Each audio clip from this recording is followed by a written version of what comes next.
UP में हो रहे हैं, बाकी देश में हो रहे हैं। मैंने सोचा जहां भी हमारे मजदूर लोग हैं जो अपना पसीना देते हैं, रोज काम करते हैं, कुलियों से मैंने बात की। गुजरात में मैं गया, वहां पे जो नमक का काम करते हैं उनसे बात की।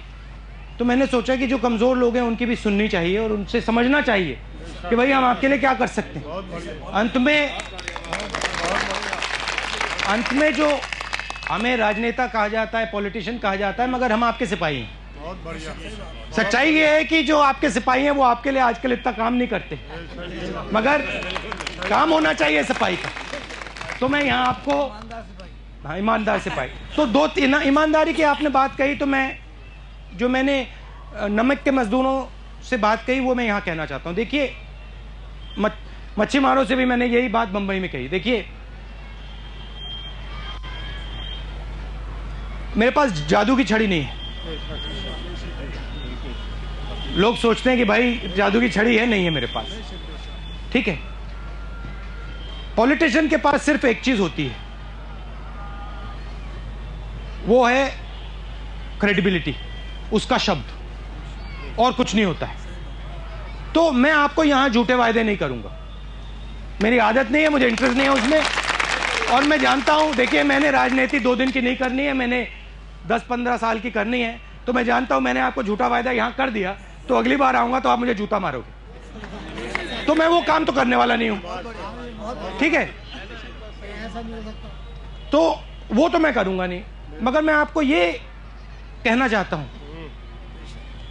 कि आपका जो दर्द है, आपकी जो शक्ति है, उसका सही प्रयोग होना चाहिए आपके लिए और देश के लिए। इसलिए मैं यहां आया। मैंने अब काफी बोल लिया है, काफी खुश हूं। यहां महिलाएं भी बैठी हैं। अब मैं आपकी सुनना चाहता हूं, मैं अब शांत हो जाऊंगा। अगर मेरे लिए आपके 2-3 सवाल हों, आप पूछ लीजिए, मगर मैं समझना चाहता हूं आपकी मुश्किलें क्या हैं। अंदर मैं जब गया, मुझे बताया कि भाई हम यहां मजदूरी करते हैं, हमें पैसा नहीं मिलता है, पैसा ऊपर वालों को मिलता है। तो ऐसी इश्यूज हैं।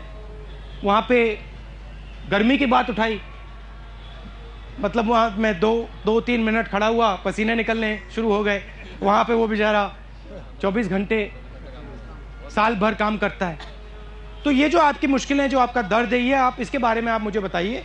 ये मेरी यहाँ कंपार्टमेंट में घुस जाएगा और जब भी मैं मतलब डिसीजन लूंगा, काम करूंगा, अब ये मेरे दिमाग में होगा कि भैया मुरादाबाद में लोग बैठे हुए हैं, वहां पे हिंदुस्तान की लड़ाई लड़ रहे हैं, उनकी भी सोचनी चाहिए। तो अब आप शुरू करिए।